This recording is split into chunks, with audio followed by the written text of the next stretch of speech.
Presiden Joko Widodo Senin 26 September 2022 angkat bicara mengenai perkembangan kasus dugaan korupsi penanganan perkara di Mahkamah Agung yang melibatkan Hakim Agung Sudrajat Dimyati.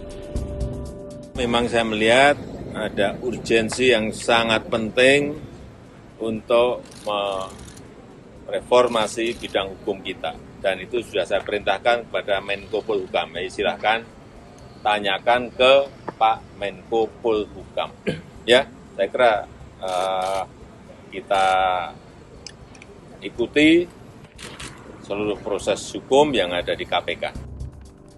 Nama Sudrajat terekspos setelah KPK menangkap Desi Yustria, anggota staf pada Kepanitraan MA atas dugaan penerimaan $205.000 Singapura atau setara 2,2 miliar rupiah dari Yosep Parera dan Eko Suparno, pengacara dari pemohon kasasi yang juga kreditor KSP Intidana.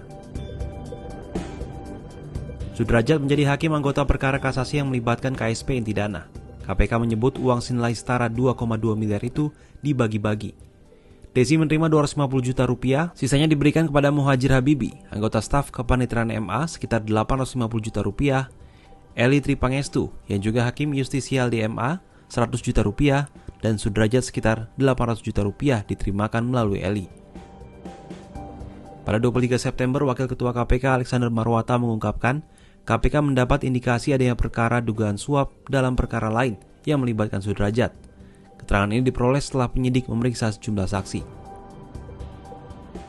Terkuaknya dugaan suap penanganan perkara di Mahkamah Agung yang melibatkan Hakim Agung menguatkan indikasi negara dalam keadaan darurat peradilan dan peradaban hukum. Mantan Hakim Agung Gayus Lumbun menyebut pembenahan peradaban hukum secara menyeluruh mendesak dilakukan. Gayus juga berpendapat Presiden bisa membentuk tim evaluasi nasional untuk mengevaluasi kinerja aparat penegak hukum, mulai dari kepolisian, kejaksaan, dan pengadilan.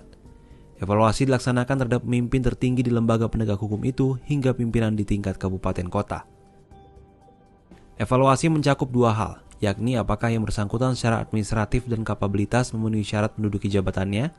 Kedua, mengevaluasi kinerja pejabat yang bersangkutan. Laporan kinerja itu dikaitkan dengan pengaduan masyarakat yang diterima instansi terkait dan lembaga pengawasnya.